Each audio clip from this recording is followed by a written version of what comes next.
Unitaria de Barrios del Ecuador, la CUBE. Para nosotros es un gusto poder participar y exponer algunos puntos de vista que tenemos sobre la problemática internacional.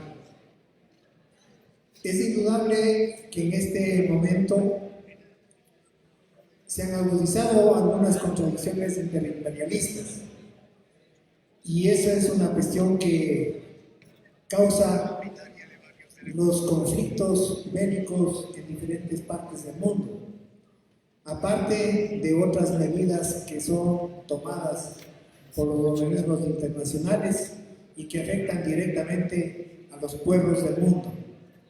Me refiero, por ejemplo, al Fondo Monetario Internacional.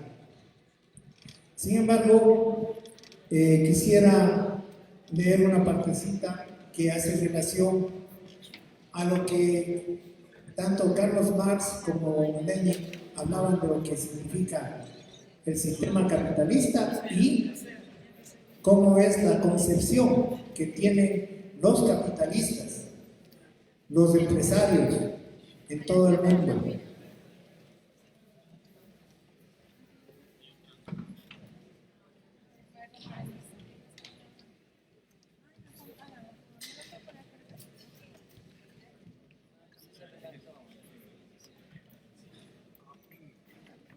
El móvil fundamental que impulsa las acciones de la burguesía, su conducta, sus ideas y principios es la ganancia, el lucro. Marx cita en El Capital las siguientes palabras: el capital tiene horror a la ausencia de ganancia o a la ganancia demasiado pequeña, como la naturaleza al vacío. Conforme aumenta la ganancia, el capital se envalentona. Asegúrese de un 10% y acudirá a donde sea. Un 20% y se sentirá animado. Con un 50% positivamente temerario. Al 100% es capaz de saltar por encima de todas las leyes humanas. El 300% y no hay crimen a que no se arriesgue aunque arrastre el patíbulo. Lenin señalaba: la sociedad burguesa descansa sobre el principio de o despojas a otro o te despojan a ti, o trabajas para otro o el otro trabaja en tu provecho, o eres esclavista o eres esclavo. Y como es natural, las gentes educadas en esta sociedad se asimilan con la leche que se mamantan, por así decirlo. La psicología, los hábitos, las ideas de esclavista o esclavo, o pequeño propietario, pequeño empleado, pequeño funcionario, intelectual. En una palabra, hombre preocupado solamente de poseer lo suyo, sin parar para nada la atención en los demás. El amoralismo, el individualismo, el egoísmo desenfrenado y el odio a la humanidad son el exponente de la podredumbre y de la descomposición moral de la burguesía y de todo el sistema capitalista, pero también persigue envilecer la conciencia de las diferentes capas sociales y lanzarlas contra la clase obrera y los revolucionarios.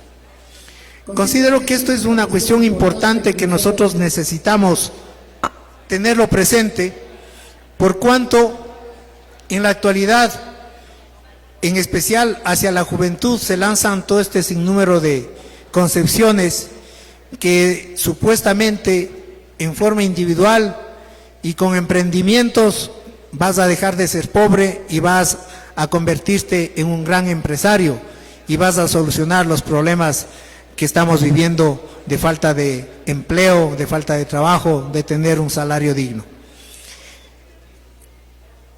La muestra de lo que está sucediendo en Estados Unidos en estos últimos tiempos desde que asumió la presidencia Donald Trump es también una manifestación de cómo los pueblos se manifiestan dentro del mismo país imperialista como es Estados Unidos. Les movió la solidaridad con Palestina, les ha movido todas las políticas arancelarias que ha implementado el gobierno de Donald Trump, pero también la política de expulsar a los migrantes de Estados Unidos. Es lo que ha provocado que en diferentes, por no decir en todas las ciudades de Estados Unidos, existan masivas movilizaciones, precisamente dentro de lo que para algunos pueblos latinoamericanos y algunas gentes piensan que es y sigue siendo ese sueño americano, que en la práctica para muchos se ha convertido en una pesadilla americana. Y sobre esa base es también como un ejemplo de lo que vienen haciendo las diferentes potencias imperialistas, tanto Rusia como China. De igual manera, el conflicto que tenemos en Medio Oriente es un reflejo de la agudización y de las contradicciones interimperialistas.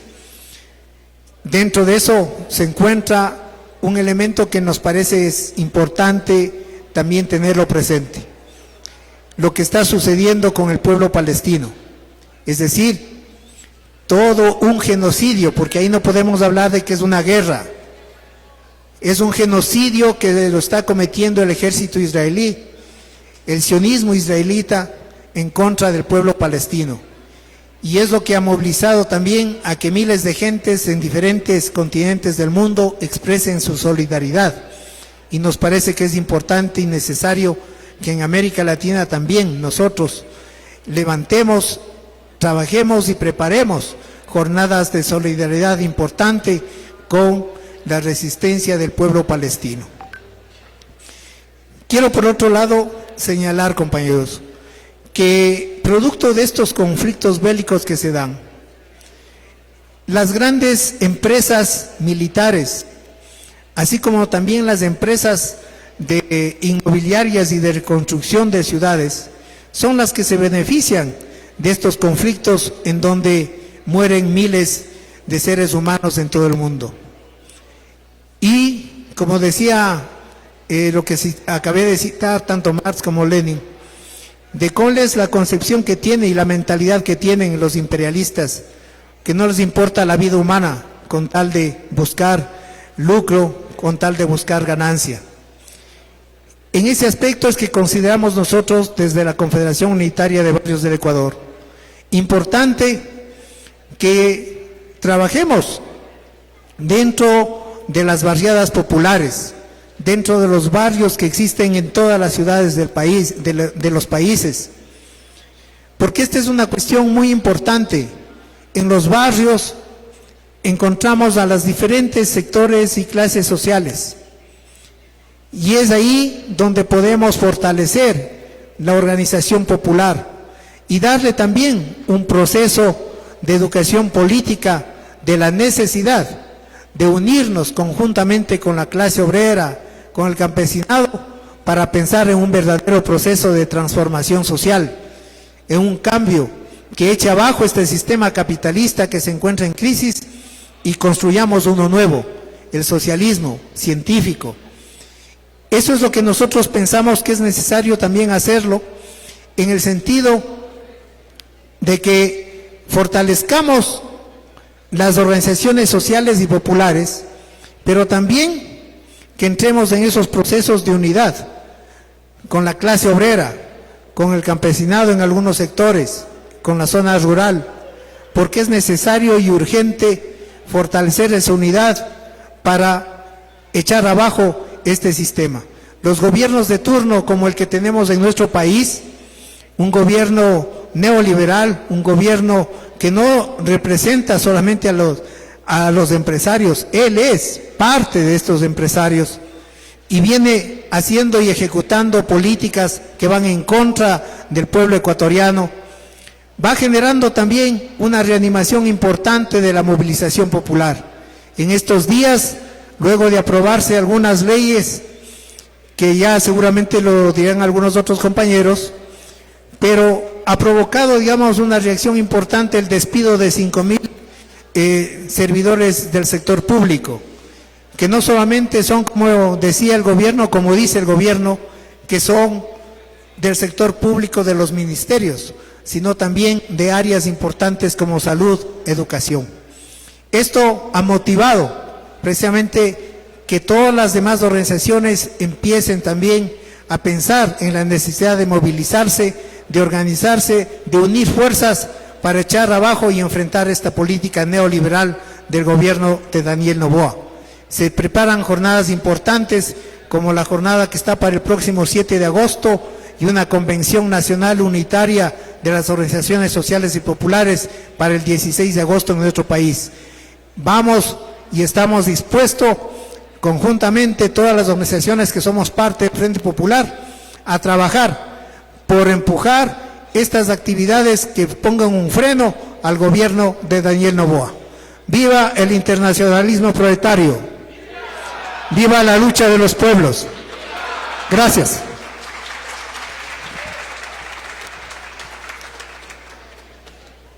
A continuación, tenemos la intervención del compañero Neri Padilla, presidente nacional de la FEWE, pero antes queremos pedirles a los compañeros que por favor prestemos atención y hagamos el silencio más posible, compañeros, porque hay un murmullo que no nos permite escuchar lo que está interviniendo el compañero y eso no permite tampoco que luego se puedan hacer las preguntas, de ser el caso, de manera acertada.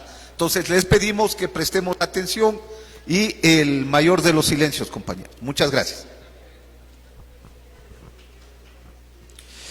Compañeros, compañeras, camaradas, en función de la situación internacional, hago el llamado a todo el auditorio a que gritemos con fuerza: tras solidaridad con Palestina, solidaridad, solidaridad, solidaridad con Palestina.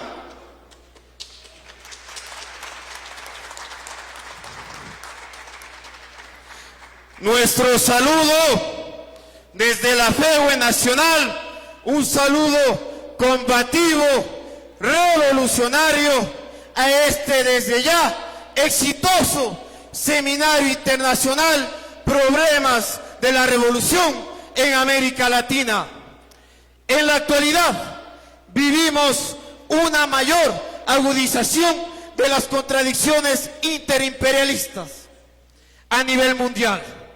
El reordenamiento geopolítico actual, marcado por la confrontación entre bloques imperialistas encabezados por Estados Unidos, Rusia y China, tiene consecuencias directas en nuestra región, en nuestros pueblos y particularmente a nuestra juventud universitaria.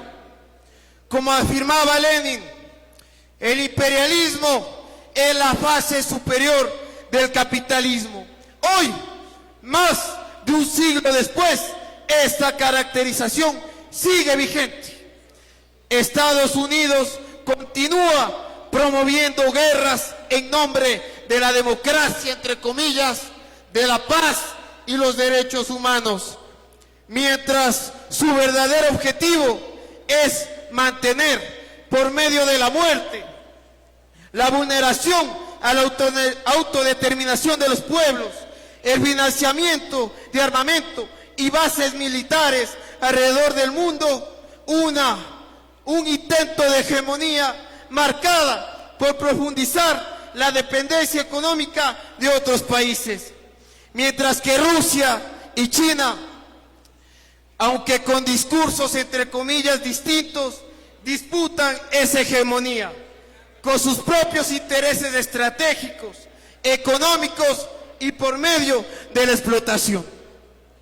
La guerra en Ucrania, el genocidio en Gaza, auspiciado por Estados Unidos y ejecutado de manera vil por el sionismo israelí, la tensión creciente en el sur del Mar de China, las sanciones económicas y guerras arancelarias entre estas potencias no son hechos aislados, son expresiones de las pugnas interimperialistas por el control de mercados, recursos naturales y zonas de influencia. Y este escenario tiene repercusiones concretas en Ecuador, donde la economía altamente dependiente a Estados Unidos y las recetas del Fondo Monetario Internacional han marcado un recrudecimiento de las condiciones de vida en el país. Las disputas arancelarias entre China y Estados Unidos, las sanciones entre Rusia y Occidente han generado efectos marcados por el aumento del costo de insumos y afectaciones a las cadenas de suministros por la especulación y mermado apoyo al campesinado, al campo.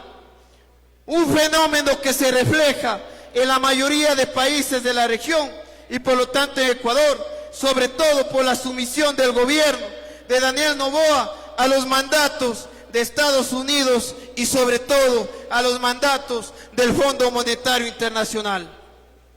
Esta situación impacta directamente en la real inversión de sectores estratégicos para el desarrollo de los pueblos, como lo es la educación. En el caso de la universidad, nosotros hemos expresado y hemos demostrado que desde el 2016 hay una deuda vigente. Sí, desde el 2016, cuando supuestamente estaba un gobierno socialista, pero no, su accionar fue sin duda de derecha, y este accionar fue directo hacia las universidades y hacia las organizaciones sociales. Esta deuda sobrepasa los 712 millones de dólares para las 32 universidades públicas del país.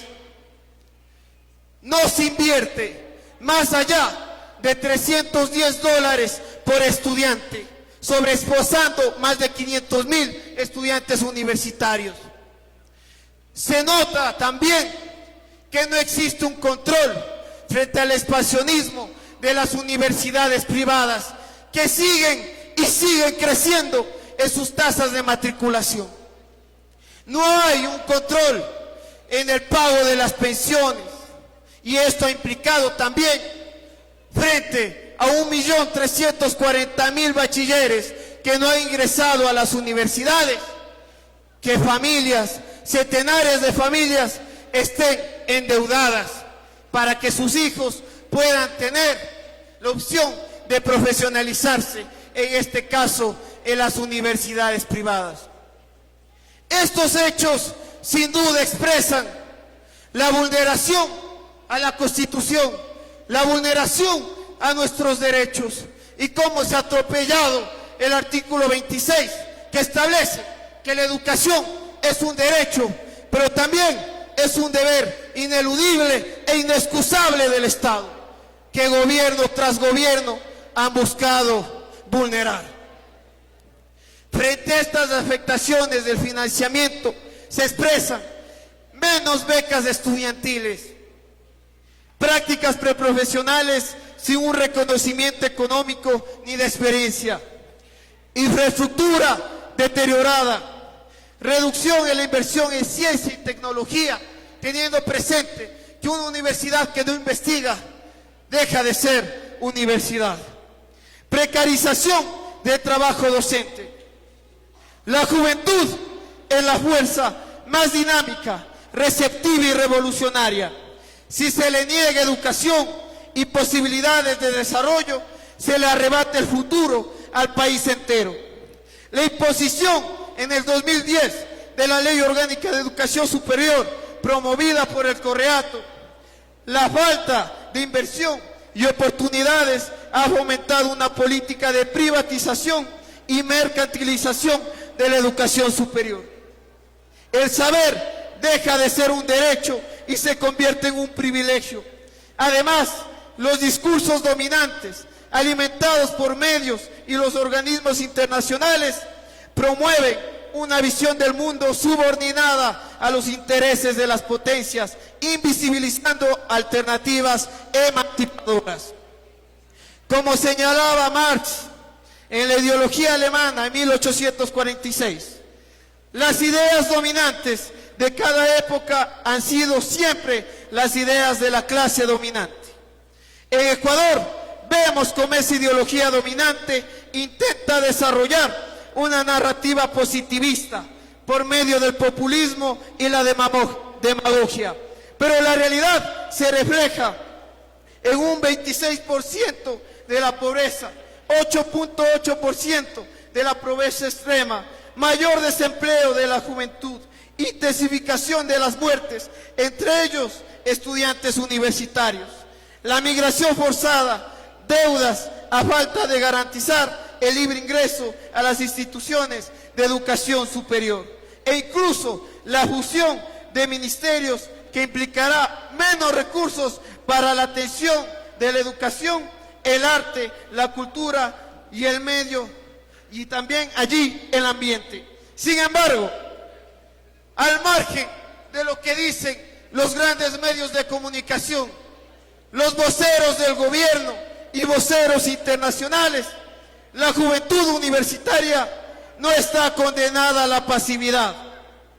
Históricamente ha sido un motor de cambio, una fuerza crítica frente a los abusos de poder, lo cual se expresó este 16 de julio del 2025 con una jornada nacional de lucha convocada por la Federación de Estudiantes Universitarios del Ecuador, en defensa de la educación pública, por presupuesto de calidad y en contra de las políticas antipopulares de Noboa, que por medio de las leyes de solidaridad, inteligencia, integridad pública, áreas protegidas y la nueva que busca el control hacia las organizaciones sociales, pretende criminalizar la pobreza, la lucha, acentuar despidos y mayor extractivismo, frente a lo cual rechazamos en las calles estas medidas de corte neoliberal. Reflejamos que como juventud estamos predispuestos a seguir luchando y organizando. Debemos construir una visión internacionalista, antiimperialista y de clase, que entienda que nuestras luchas están concatenadas con las de los pueblos de Palestina y del mundo.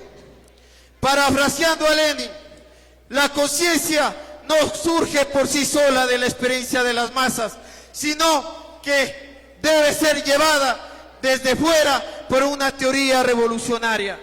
Por lo tanto, desde la FOE consideramos que como tareas inmediatas debemos reivindicar una educación pública, gratuita y de calidad, emancipadora. Denunciar la injerencia de organismos como el FMI y el Banco Mundial que dictan políticas de ajuste.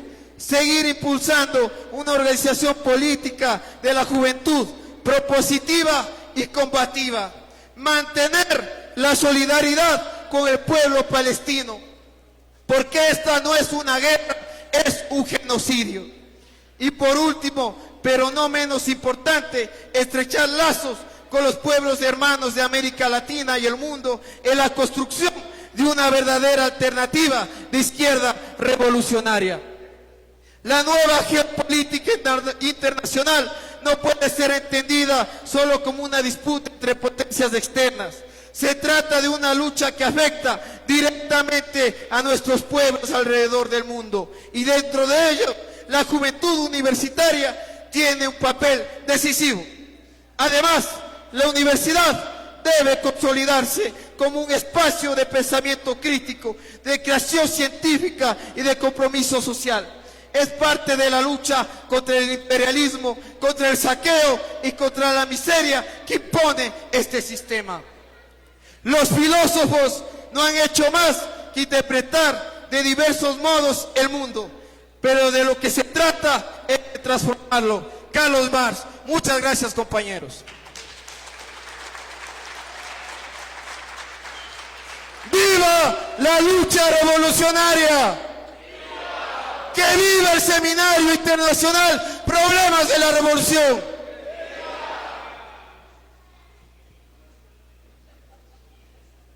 Ha sido la ponencia de nuestros compañeros de la FEUE Nacional, expresada en nuestro compañero Neri Padilla, presidente nacional de la Federación de Estudiantes Universitarios del Ecuador, parte del Frente Popular Nacional.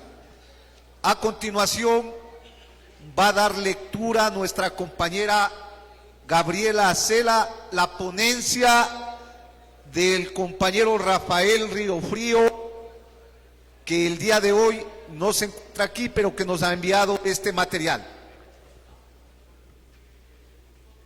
Buenas tardes con todos y todas. Bien, la clase trabajadora frente al nuevo desorden geopolítico nacional. Vivimos en una época de intensas transformaciones geopolíticas que han devuelto el conflicto, la inseguridad y la competencia entre potencias al centro del análisis global. Las tensiones y el resurgimiento de un orden multipolar han fracturado el imaginario de una globalización solidaria y pacífica. Ese contexto de fragmentación, militarización y tensiones constantes no solo afecta a los gobiernos y a la diplomacia, sino que golpea con mayor fuerza a la clase trabajadora mundial. La historia demuestra que las guerras y las crisis internacionales, incluso cuando no se libran directamente en un país, terminan afectando el empleo, la seguridad social, la alimentación y las libertades de millones de personas. Los trabajadores, por tanto, no pueden ser menos observadores de la política internacional, puesto que son víctimas y al mismo tiempo actores potenciales de resistencia. El modelo económico dependiente e impuesto al tercer mundo vuelve al Ecuador vulnerable ante la volatilidad de los mercados globales y los intereses geoestratégicos de las potencias imperialistas y la burguesía criolla. Mientras se cierran hospitales, se recortan subsidios, se reprime la protesta social, crece el desempleo, la inseguridad en las calles, el encarecimiento de alimentos, combustibles y medicinas. Las élites gobiernan al ritmo de las agendas del FMI y los tratados de libre comercio. Es urgente entender que el nuevo desorden geopolítico no es ajeno y que solo una clase obrera, consciente y organizada podrá resistir y transformar este orden injusto, puesto que lo que ocurre en Gaza, Kiev, repercute también en Quito, Guayaquil o Loja. 1. Multipolaridad global e impactos geopolíticos en los derechos de la clase trabajadora. Tras la caída de la Unión Soviética en 1991, el mundo entró en una fase de unipolaridad dominada por Estados Unidos. Sin embargo, en el siglo XXI se ha visto emerger un nuevo mapa de poder en el que actores como China, Rusia, India, Turquía o Irán disputan esferas de influencia. Este tránsito hacia la multipolaridad ha desatado una serie de tensiones económicas, militares y tecnológicas que afectan de forma directa a las condiciones de vida de la clase trabajadora. La guerra en Ucrania ha revelado los límites de la interdependencia económica global. La idea de que el comercio impediría los conflictos se ha demostrado ingenua. En cambio, ha resurgido una lógica de bloques, sanciones y alianzas militares que remite a los peores momentos de la Guerra Fría. Europa, por ejemplo, ha sufrido un aumento dramático en los precios de la energía con consecuencias directas en la industria y los hogares de millones de trabajadores. Simultáneamente, la rivalidad entre Estados Unidos y China ha convertido la tecnología y los minerales estratégicos en campos de batalla geopolítica. América Latina, rica en litio, cobre y tierras raras, se encuentra en una posición clave, pero esta riqueza puede derivar en un nuevo neocolonialismo, si no se construyen mecanismos regionales de soberanía, cooperación sur-sur y resistencia a la explotación corporativa. 2. Las grandes corporaciones tecnológicas como actores geopolíticos. La geopolítica del siglo XXI no puede entenderse sin incluir a las grandes empresas tecnológicas, Google, Meta, Amazon, Microsoft, Apple. Estas corporaciones controlan los flujos de información, los datos de miles de millones de personas y una buena parte de la infraestructura crítica del planeta. No están sujetas a fronteras ni a regulaciones nacionales efectivas, lo que les permite actuar como poderes globales sin control democrático. Para los trabajadores, esto se traduce en nuevas formas de precarización y explotación. En los almacenes de Amazon, los moderadores de contenido de Facebook o los repartidores de Uber se manifiesta un modelo laboral desregulado, fragmentado y profundamente desigual. A esto se suma la evasión fiscal, el debilitamiento de los sindicatos y la utilización de la inteligencia artificial para desarticular la organización colectiva. Esas empresas no solo actúan en el plano económico, sino también en el político. Influyen en campañas electorales, moldean la opinión pública y negocian directamente con gobiernos. Su poder es tal que hoy condicionan tanto el futuro del empleo como la forma en que los trabajadores se informan, se organizan y resisten. 3. Los conflictos armados y los impactos sociales y laborales. Los conflictos armados contemporáneos no solo se libran con tanques y misiles, sino también con sanciones económicas, bloqueos digitales y campañas de desinformación. La guerra de Ucrania ha puesto en evidencia cómo las sanciones impuestas a Rusia afectan al conjunto de la economía global. El resultado: inflación, desempleo, crisis energética y empobrecimiento de la mayoría de trabajadores. Además, la militarización del gasto público en múltiples países ha generado una transferencia de recursos desde los servicios sociales hacia la industria de defensa. Este proceso, impulsado por la OTAN y otras alianzas militares, profundiza la desigualdad y debilita la red de protección social de los sectores más vulnerables. La guerra perpetua en Palestina, Siria o Yemen ha normalizado un estado de excepción permanente que destruye no solo vidas, sino también el tejido productivo y la organización laboral. Millones de refugiados y desplazados, al llegar a otros países, enfrentan condiciones laborales degradadas, racismo estructural y exclusión. 4.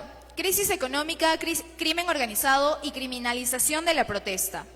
La nueva era geopolítica está también marcada por el retorno de crisis económicas recurrentes. Las tensiones entre potencias, el cambio climático, la automatización y las pandemias han generado una inestabilidad estructural que amenaza con una recesión global. Como en 2008, los trabajadores serán quienes asuman los costos, despidos, recortes y austeridad. En este contexto, ha surgido un populismo autoritario que capitaliza la frustración social para atacar a los sindicatos, los migrantes o los movimientos sociales. El Brexit en Reino Unido, el trumpismo en Estados Unidos o los regímenes neoliberales y autoritarios en América Latina y Asia muestran cómo el malestar puede canalizarse hacia discursos de odio que dividen a la clase trabajadora y consolidan nuevas élites. El crimen organizado representa un desafío geopolítico de primer orden, especialmente en América Latina. Aunque la región alberga solo el 8% de la población mundial, concentra el 27% de los homicidios, lo que refleja un nivel alarmante de violencia, a diferencia de otras partes del mundo que enfrentan conflictos armados o terrorismo. América Latina, en la que Ecuador encabeza la lista, batallan con amenazas persistentes como el narcotráfico, el tráfico de armas y la trata de personas. Estas actividades ilícitas no solo generan inseguridad y violencia, sino que también socavan las instituciones democráticas y debilitan la gobernabilidad. Frente a esta realidad, es urgente una respuesta regional articulada, que aborde tanto las causas estructurales como los impactos sociales de la criminalidad organizada en la vida de millones. La criminalización de la protesta es la otra cara de esta tendencia. Movimientos como los chalecos amarillos en Francia, las huelgas en Colombia, los levantamientos campesinos y de trabajadores en Ecuador o las manifestaciones feministas en toda América Latina han enfrentado represión directa. La protesta es vista como amenaza, no como expresión legítima de descontento. Así, se busca desmovilizar a la ciudadanía y mantener un orden social que favorece al capital. 5. Alternativa geopolítica desde los trabajadores. Frente a ese panorama, es urgente repensar la geopolítica desde una perspectiva crítica y multidimensional. No se trata de desechar las categorías tradicionales, territorio, poder, Estado, sino de ampliarlas con una mirada que integre las experiencias de los trabajadores, los desplazados, los migrantes y las comunidades organizadas. Autores como Michael Foucault o Saskia Sassen, Noam Chomsky, Evgeny Morozov y Eduardo Galeano han demostrado que el poder que circula en las redes sociales trasciende el aparato estatal. La seguridad ya no es solo cuestión militar, sino también económica, tecnológica y climática. Por ello, urge construir una geopolítica desde abajo, que ponga en el centro los derechos sociales, el bienestar colectivo y la autodeterminación de los pueblos. Para lograrlo, es necesario reforzar el sindicalismo internacional, democratizar la tecnología, defender los bienes comunes y construir alianzas fronterizas. La cooperación sur-sur, los foros sociales y los movimientos de base pueden convertirse en plataformas de resistencia y transformación frente al orden desigual vigente. Conclusiones. 1. La geopolítica atraviesa un momento de transformación profunda marcado por la fragmentación del poder, el resurgimiento de las guerras, la aparición de actores no estatales y el poder creciente de la tecnología. Estas dinámicas no son ajenas a la clase trabajadora, que sufre sus consecuencias de forma directa: inflación, migración forzada, pérdida de derechos y precarización laboral. La competencia global impuesta entre trabajadores y el avance de un modelo económico excluyente generan nuevas formas de vulnerabilidad estructural. 2. Las guerras actuales están motivadas por la lucha por los recursos estratégicos y el dominio económico. En este contexto, el gasto militar crece mientras se recortan inversiones sociales y la represión a la protesta se justifica con argumentos de seguridad nacional. A su vez, las grandes corporaciones tecnológicas se consolidan como potencias supranacionales que moldean el trabajo y la información sin control democrático. 3. Esta geopolítica multidimensional, que abarca lo militar, económico, ambiental, cultural y tecnológico, exige una comprensión crítica e interdisciplinaria. Para la clase trabajadora, entender estas dinámicas no es un flujo académico, sino una herramienta imprescindible para defender sus derechos y su futuro. 4. El crimen organizado en América Latina representa una amenaza geopolítica urgente. Aunque con solo el 8% de la población mundial la región sufre el 25% de los homicidios, Ecuador se ha vuelto representativo de esta crisis impulsada por el narcotráfico, la trata y el tráfico de armas. Se requiere una estrategia regional coordinada que enfrente sus causas estructurales y consecuencias sociales. 5. La respuesta no puede ser la resignación ni el individualismo. Es urgente construir una geopolítica desde abajo, basada en la dignidad del trabajo, la equidad ambiental y la soberanía popular sobre los bienes comunes. Nuestros pueblos deben resistir el neocolonialismo económico y afirmar su autonomía sobre recursos clave como el agua, el oro, el cobre y el litio. 6. Organizarse local e internacionalmente, fortalecer la acción colectiva y construir una visión popular del mundo son tareas inaplazables. Solo así la clase trabajadora podrá recuperar protagonismo en un orden global que, hoy por hoy, se redefine sin contar con ella. Rafael Riofrío Tacuri. Gracias.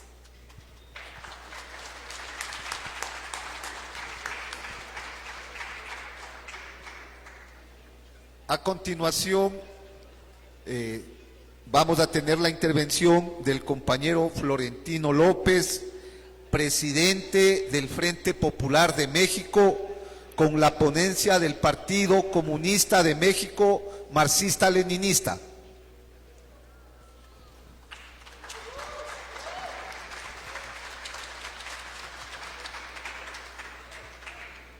En primer lugar, quiero entregar los saludos del Comité Central de mi partido, el Partido Comunista de México, marxista-leninista, y de nuestro Frente Popular Revolucionario, a los camaradas, a los comunistas, a los revolucionarios, a la juventud, a los pueblos del Ecuador, que cada año nos permiten reunirnos en la mitad del mundo.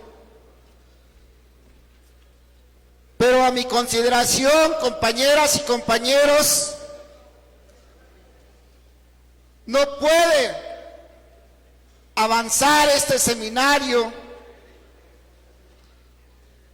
sin que, además de reconocer, de hacer un homenaje, de levantar la voz por la masacre en Palestina, no podemos tampoco, aunque yo sé que nuestros camaradas del Ecuador han estado en la calle, han levantado la bronca para hacer honor a la sangre que también se derrama por la maldición del crimen organizado en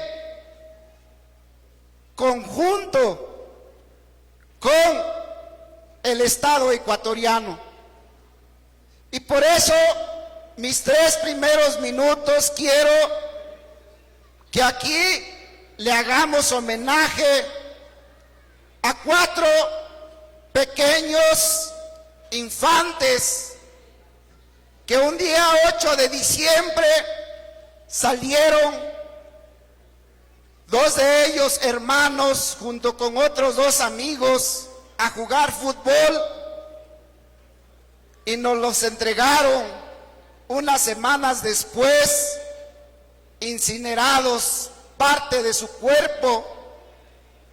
Y se sabe, está comprobado, que fue el ejército ecuatoriano, y es sabido y tiene que saberse en el mundo que esa sangre de Josué e Ismael, de Saúl y de Esteban, es un crimen de Estado y es una herida que aquí quiero pedirles que nos levantemos para brindarles un minuto de aplausos para que nunca más se cometa un crimen de Estado contra la niñez y contra la juventud ecuatoriana y mundial. Compañeras y compañeros, empezamos.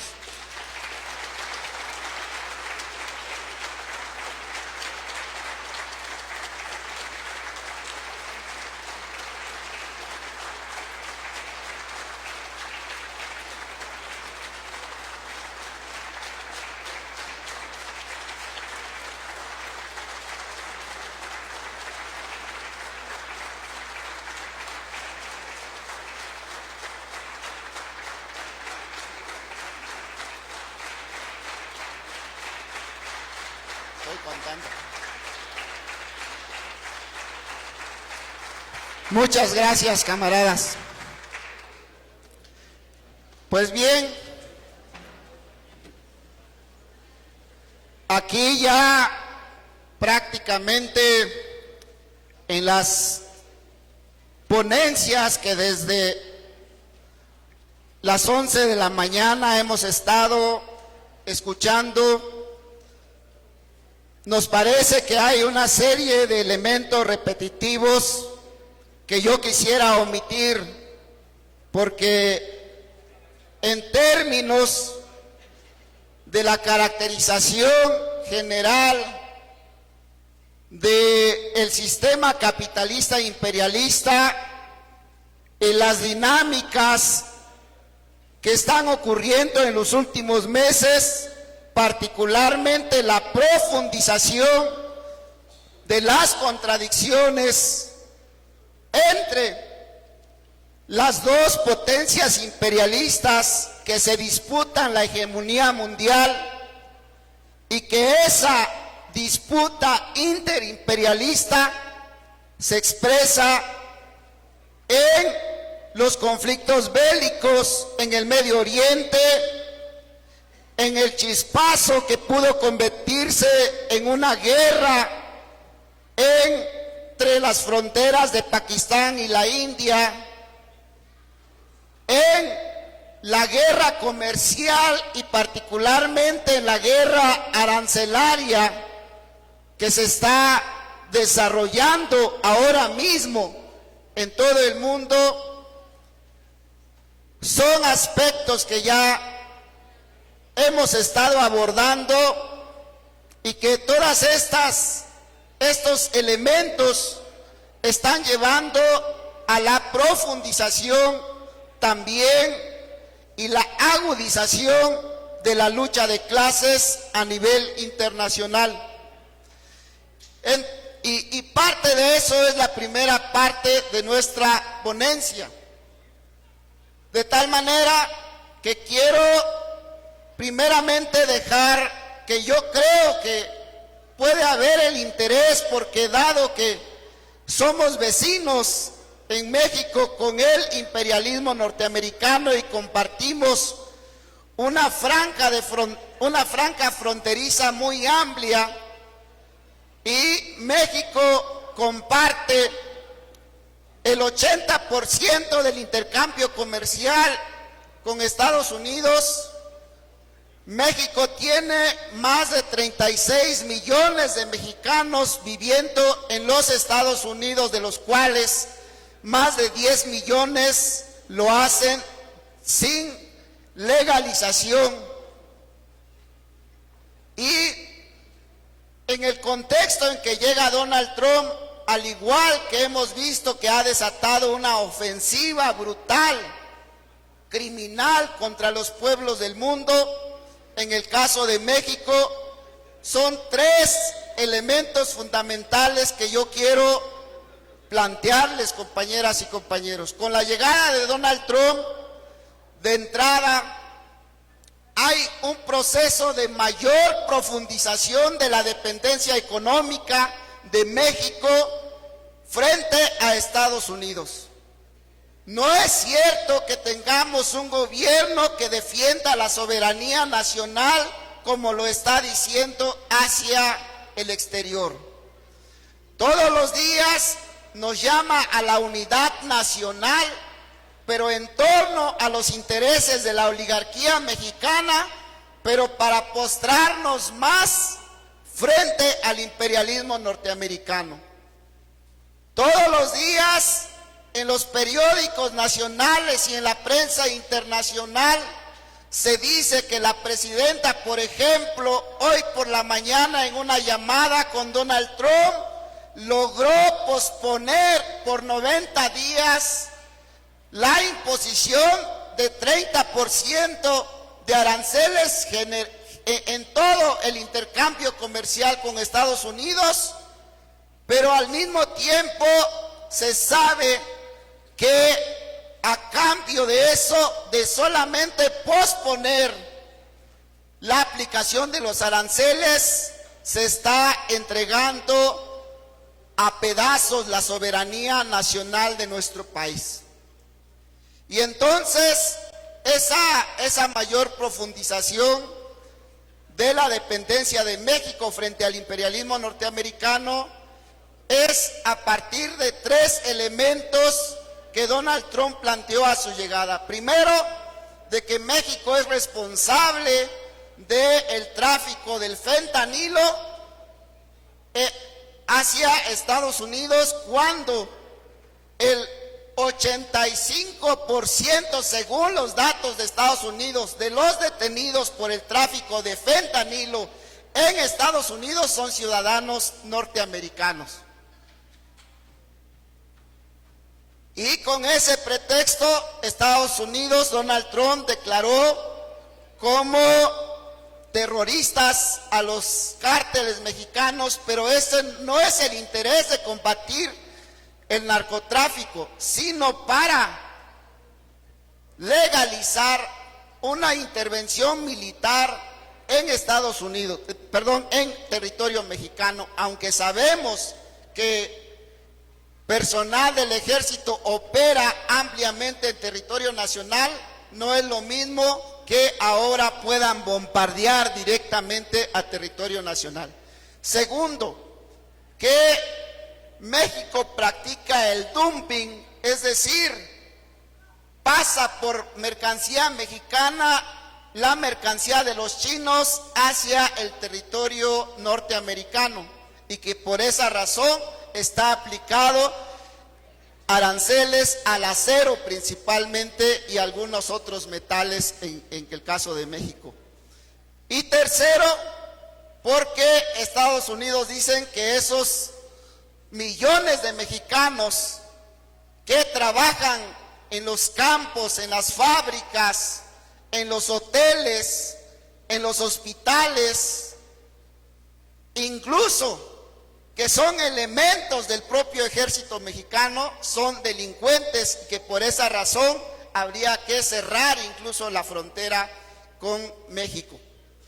Entonces, bajo estos tres ejes, el gobierno mexicano está negociando la profundización, pero que el objetivo fundamental de Estados Unidos es que ese otro 20% todavía de comercio que tiene México con Europa, con China, con otros países, sea todo engullido por el imperialismo norteamericano. Ese es el tema fundamental de esta contradicción, de estos jaloneos que hay en nuestro país. Por eso nosotros decimos que la defensa de la soberanía nacional es una tarea de la clase obrera, es una tarea de los campesinos pobres. Es una tarea del movimiento popular en nuestro país y no es a partir del llamado falso de la presidenta Claudia Sheinbaum, sino a partir de que nosotros avancemos en la construcción de la unidad de nuestro propio pueblo y de nuestra clase obrera. Bien, camaradas, por el otro lado y otro aspecto de nuestra ponencia que ya tendrán oportunidad de ver algunos datos particulares que hacemos es que además de estas contradicciones que ya se ha hablado, algo que hace falta que profundicemos, que ampliemos entre todos en este seminario es cuáles son las características, cuáles son las particularidades, cuáles son los elementos nuevos del levantamiento, de la lucha de la clase obrera y los pueblos del mundo a partir de esta última etapa de profundización de las contradicciones. Y es que es muy importante, primero hemos insistido en que veamos la diferencia que ha habido entre los levantamientos que resultaron de la crisis del 2019 a esta etapa, porque hay una diferencia y una distancia muy importante. Esos movimientos de la década pasada estuvieron caracterizados por el protagonismo fundamentalmente de sectores de la pequeña burguesía. Sin embargo, el protagonismo de los levantamientos que se están dando después de la crisis del 2020 y 2021 hacia acá son esencialmente sectores e incluso sectores estratégicos de la clase obrera a nivel internacional. Y si revisamos al interior mismo de los Estados Unidos, la huelga de Boeing, por ejemplo, la huelga de los portuarios, la huelga de los sectores de la automotriz, el mismo levantamiento del pasado mes de junio de los trabajadores migrantes, esencialmente es el proletariado que se está levantando. Y además, en esta última etapa, estas oleadas de levantamiento que se dieron en junio pasado tienen una característica de que al interior mismo de Estados Unidos no se habían dado por lo menos hasta desde los años 80 del siglo pasado. Entonces, esos elementos solamente quiero llamar la atención a que miremos en esa dirección, porque en esa dirección vamos a encontrar que también efectivamente en medio de estas contradicciones, en medio del peligro a la guerra, se puede y se debe y debemos empujar a que se vaya asomando la necesidad de la revolución proletaria, de que este periodo, como lo definió Lenin, de guerras interimperialistas o de guerras imperialistas de saqueo, de rapiña, puedan convertirse en un periodo también, en una nueva época de revoluciones proletarias. Por eso la necesidad de que hoy por hoy la construcción de la unidad, la construcción del Frente Único antifascista y antiimperialista sea uno de los ejes también fundamentales que en este seminario coloquemos en el centro, no ya para discutir teórica y ideológicamente, sino para dar pasos de cómo vamos a detener ese genocidio en la Franja de Gaza, de cómo vamos a contener las ansias de abrir nuevos frentes de guerra para levantar la paz, la bandera de la paz, que es solamente el proletariado la que la puede levantar realmente en este momento, compañeras y compañeros. Muchas gracias. Queremos agradecer la intervención del compañero Florentino López del Partido Comunista de México, marxista-leninista. A continuación, compañeros, vamos a abrir un espacio para el debate, para preguntas que se puedan realizar por los asistentes, para lo cual les recordamos, tienen 2 minutos para hacer cualquier intervención y 1 minuto para hacer las preguntas que serán contestadas por los compañeros que han hecho las exposiciones de las ponencias. Entonces, compañeros, si es que hay preguntas o intervenciones, les pediríamos que puedan anotarse. La compañera Virginia Pinela, presidenta de la Federación Democrática de los Trabajadores del Guayas y vicepresidenta nacional de la Unión General de Trabajadores del Ecuador. Compañeras, compañeros, camaradas, reciban desde la provincia del Guaya un unitario, combativo, pero también revolucionario saludo de quienes hoy estamos enfrente de esta lucha que no es más que la lucha de los pueblos. El capitalismo tiende a destruir sus dos fuentes de riqueza. Ya lo dijo Carlos Marx. Destruye nuestra naturaleza y destruye nuestra fuerza de trabajo. Yo quiero plantear de que se brinde la solidaridad para los más de 5.000 trabajadores que han sido despedidos en esta semana por parte del gobierno de Daniel Noboa. De la misma manera, nuestra solidaridad y respaldo a la lucha que tienen en algunos sitios comunales a favor de cuidar la naturaleza, el agua, en contra de las minerías y el extractivismo que hoy está agotando y contaminando las fuentes hídricas de nuestro país.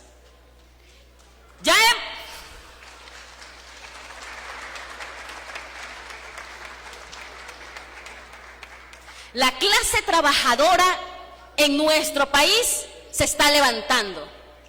Y clave eso han sido las movilizaciones que a partir del 11 de julio se han venido realizando en nuestro país.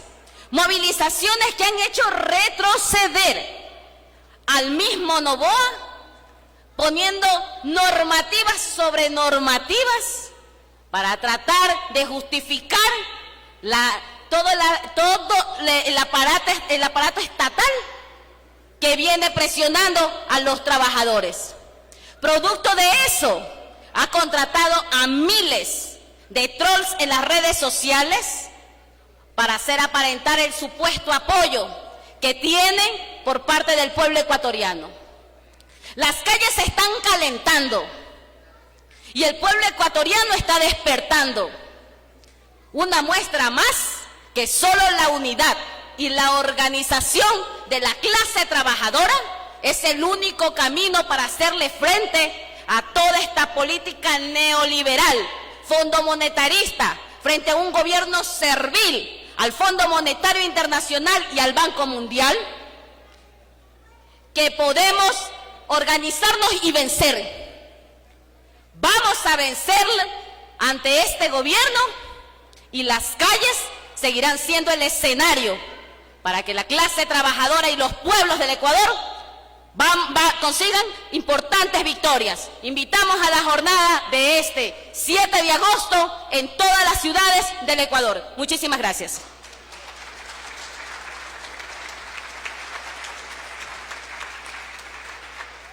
¿Algún otro compañero que quiera participar? El compañero Ignacio Condoy, presidente del Frente Popular de la provincia de Sucumbíos.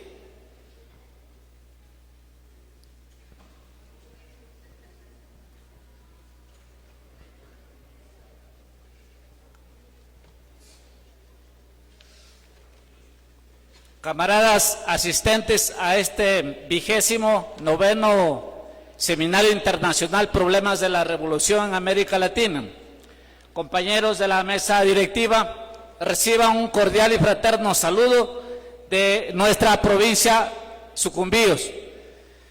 En este seminario queremos aportar con algunas, más allá de inquietudes, más bien una profunda preocupación que vive el pueblo ecuatoriano, porque estamos conscientes que el gobierno de Daniel Noboa en un mes con su Asamblea Nacional se aprobó 4 leyes antipopulares, violando todo precepto constitucional.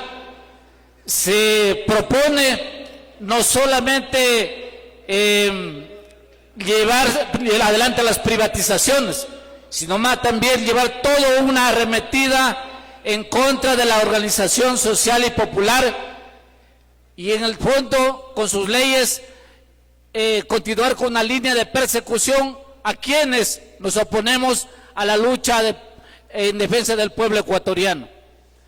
La Amazonía no está al margen de la desatención del gobierno nacional. Tenemos en este momento el problema que estamos incomunicados en la Amazonía, particularmente Sucumbíos, Napo y Orellana, sin vialidad. Pero sí está atendido inmediatamente el tema del oleoducto cuando se rompe un tubo. Pero no hay tampoco remediación ambiental para los pueblos y nacionalidades donde se rompe una tubería. Más bien vemos que de parte del Estado ecuatoriano sí hay una inmediata preocupación por parte de dar atención y protección a las grandes empresas transnacionales con la protección del Ejército y la Policía Nacional. Hay 4 casos de 4 dirigentes que fueron asesinados por reclamar atención por parte de una empresa petrolera en el cantón Lago Agrio. Tenemos los casos en el cantón Putumayo que un joven fue asesinado hace unos meses atrás y el Estado no ha dicho nada con respecto al asesinato de este joven. Tenemos en el caso de Frontera la permanente hostigamiento de parte de las Fuerzas Armadas al sector campesino cuando se moviliza a comprando 3 o 4 galones de combustible. Son acusados de que están llevando el tráfico de combustible para el narcotráfico. Es así que el Ejército, como parte del Estado ecuatoriano, ejerce contra los derechos del pueblo ecuatoriano. Por esa razón quiero hacerle aquí una pregunta al compañero Manuel Moya, como dirigente de la CUBE. ¿Cuáles son las acciones o cómo estamos trabajando a nivel nacional con los barrios para enfrentar esta situación también de la inseguridad que se vive? Porque el gobierno nacional, sobre pretexto de la inseguridad, nos aprobaron las 4 leyes, nos aprobó el IVA del 12 al 15%, perdonó a los grandes evasores de impuestos. Es decir, toda una arremetida contra el pueblo ecuatoriano. Asimismo, esta pregunta al compañero de la FEUE Nacional, como jóvenes de los universitarios, ¿cuál va a ser también esas acciones para defender los derechos de la naturaleza y de los jóvenes universitarios, el derecho a la educación superior? Muchas gracias.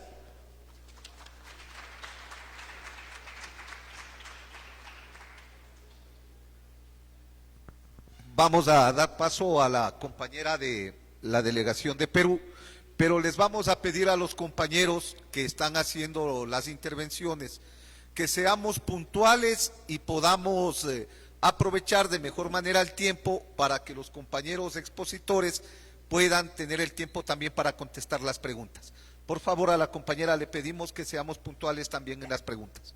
Bueno, en primer lugar, para preguntarles y decirle al pueblo todo latinoamericano, en el Perú también nosotros venimos de luchar el 26, 27, 28 y 29 sobre esa usurpadora que está impuesto con 83 asesinatos, 1.500 heridos, y de los cuales también el día 28 de agosto los maestros a través de la Federación Nacional de Educadores del Perú, que es la FENATE Perú, tenemos un paro de 24 horas sobre el despido masivo de maestros, sobre también la privatización del agua, la 1620, también sobre la ley del despojo de tierras y la Asamblea Constituyente por una primera constitución del Perú que el pueblo lo pide a gritos. Eso quisiera saber. Y por otro lado, quisiera preguntarle a todos y a ustedes de la mesa,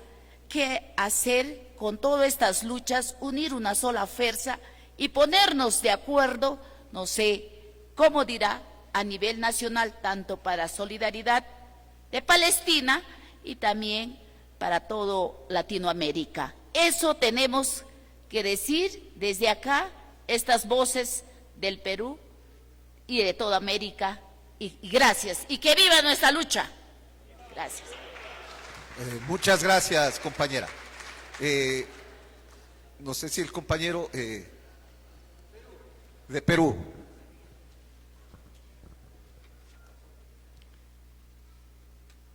Estimados camaradas del Partido Comunista Marxista-Leninista del Ecuador, a la Juventud Revolucionaria del Ecuador, nuestros saludos revolucionarios por este exitoso 29 Seminario Internacional Problema de la Revolución en América Latina.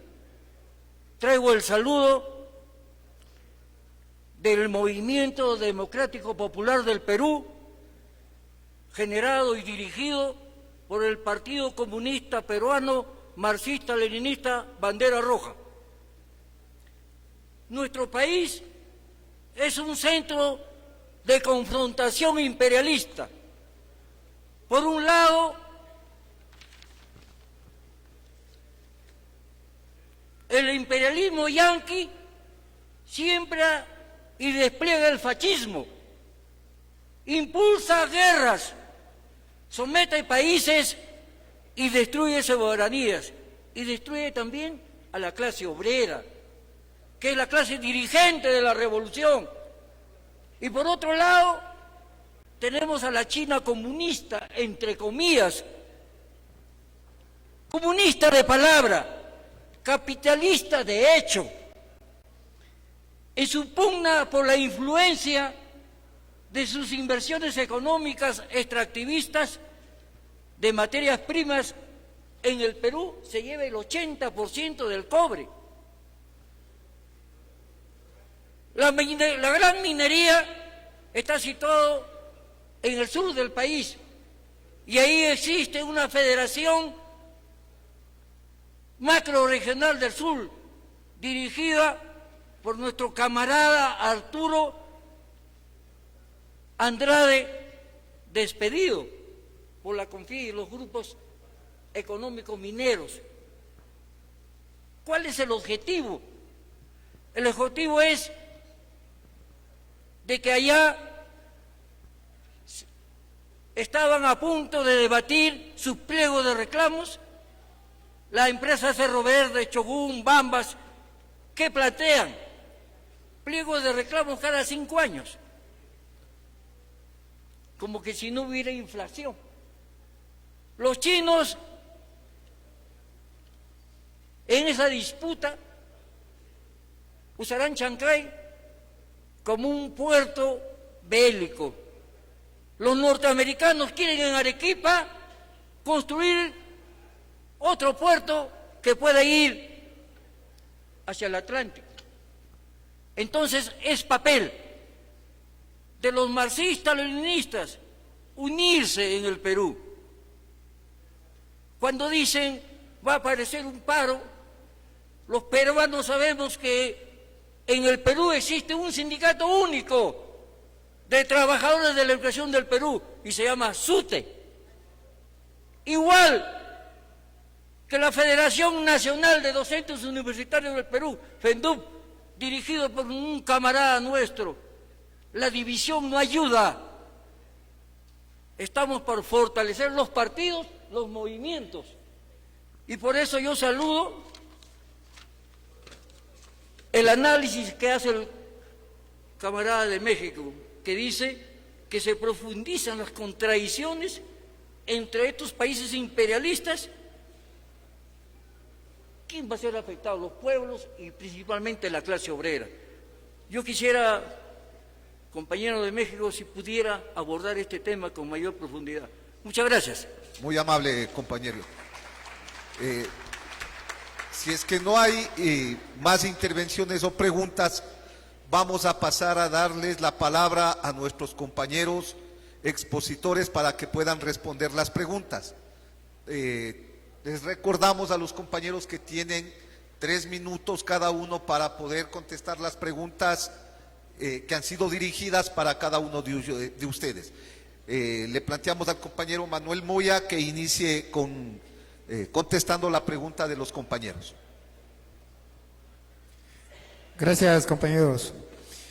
Bueno, la Confederación Unitaria de Barrios del Ecuador, CUBE, realiza su actividad en los barrios populares de nuestro de nuestro país y de las diferentes ciudades donde vivimos millones de ecuatorianos y de pobladores, porque consideramos importante el papel que juegan los barrios en el proceso revolucionario. Y frente a los temas como la inseguridad, nosotros hemos venido realizando algunas propuestas. Por un lado, ante el gobierno, que debe fundamentalmente crear fuentes de empleo, de trabajo, como medidas incluso de prevención, la cuestión de que los municipios deben dotar de espacios públicos seguros, con red de alumbrado, con transporte, con espacios de recreación, con espacios deportivos para los jóvenes, fomentando el arte, la cultura, el deporte. Nosotros indudablemente cuestionamos que solamente se quiera, entre comillas, resolver el tema de la inseguridad a través de la presencia militar y policial, y mucho menos todavía con las leyes que han acabado de aprobar y que vulneran todos los derechos de privacidad de los ecuatorianos y ecuatorianas en el país.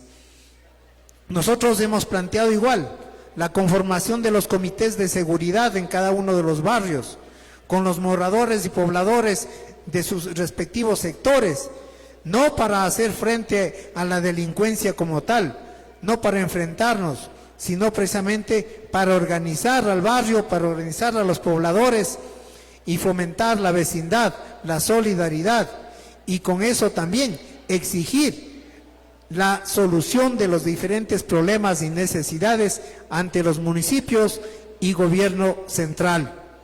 La seguridad sigue siendo responsabilidad del Estado y no puede ser delegada exclusivamente a la población para que vea cómo resuelve y cómo enfrenta la situación.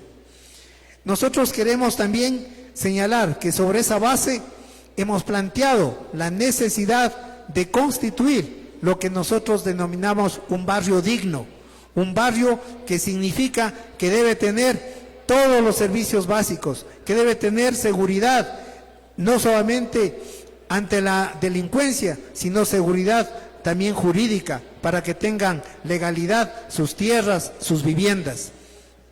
Necesitamos también sobre esa base, estamos conscientes la necesidad de ir generando empleo, de luchar contra el costo de la vida, pero también de la participación política, disputando los espacios de poder dentro de este denominado democracia representativa.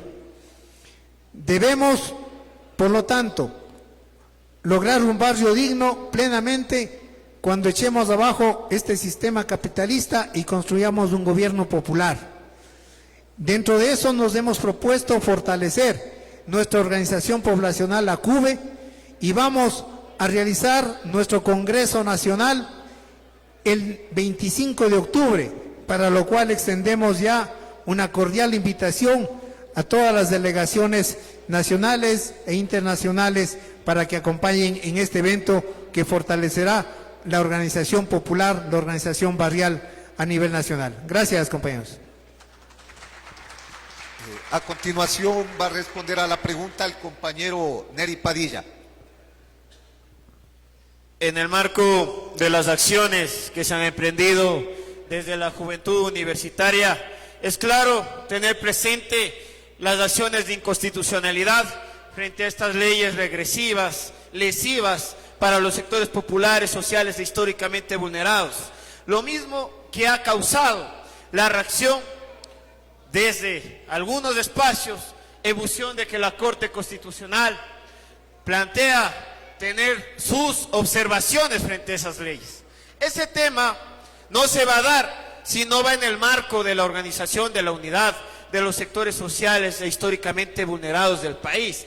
Pero en función de ello también se ha buscado y se ha desarrollado un proceso de unidad general de los gremios universitarios, en función de que estas leyes, sin duda alguna, están afectando no solo a los estudiantes, sino principalmente a los servidores públicos. Y en perspectiva de ello, nosotros tenemos que tener como revolucionarios un elemento central. Frente a la ofensiva sistemática de este sistema, Es clave la ofensiva ideológica, política y orgánica de cada una de nuestras organizaciones. Frente a ello, estamos trabajando en cada una de las provincias para poder esclarecer a la juventud de la verdadera naturaleza de este gobierno y de este sistema que está afectando a todos en cada uno de los espacios. Y por último, está el tema de la propuesta de la reforma a la Ley Orgánica de Educación Superior, que la desarrollamos por más de 5 años con los 3 gremios, docentes, trabajadores y estudiantes, ¿en el marco de qué?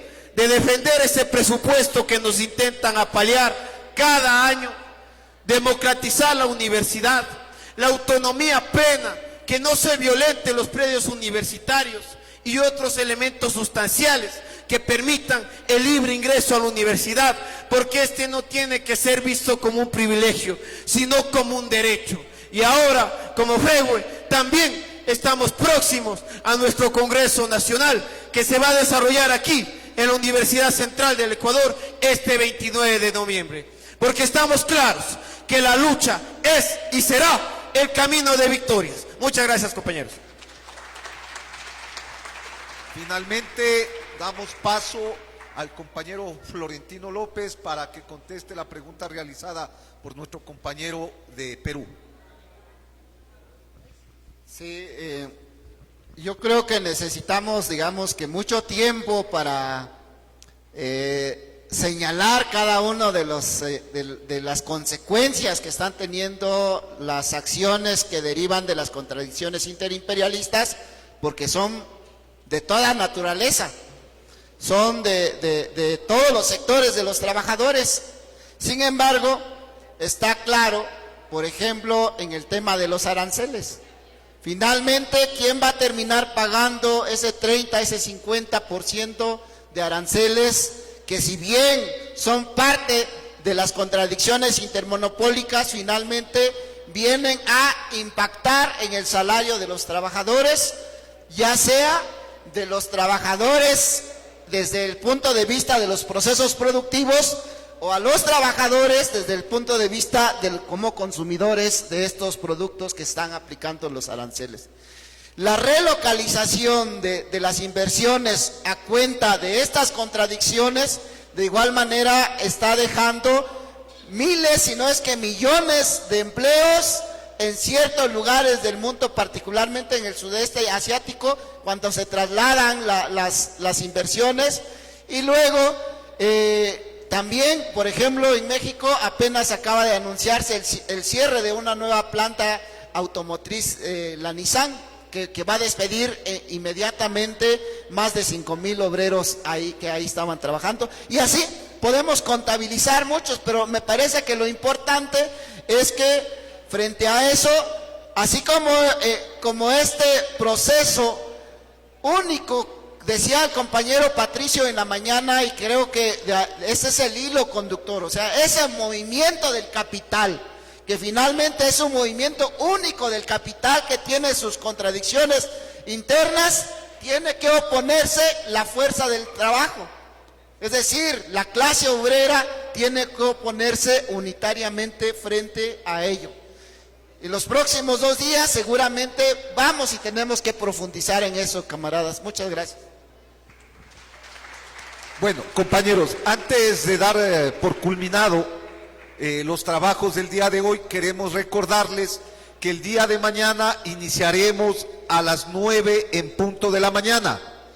Vamos a iniciar con la primera mesa del día de mañana con los compañeros del Movimiento Democrático Popular del Perú. Estarán presentes también con su ponencia los trabajadores y estudiantes comunistas por el cambio social de Puerto Rico. También participarán en esta primera mesa del día de mañana con la ponencia de los obreros municipales de Loja, y tendremos la presencia de la ponencia de la Unión Nacional de Educadores a nivel nacional. Esta mesa estará dirigida por nuestra compañera Virginia Pinela, presidenta de la Federación Democrática de Trabajadores del Guayas y vicepresidenta de la Unión General de Trabajadores del Ecuador. Entonces, compañeros, les esperamos el día de mañana a partir de las 9 en punto de la mañana para dar inicios a los trabajos del 29 Seminario Internacional Problemas de la Revolución en América Latina. Muchas gracias, compañeras y compañeros.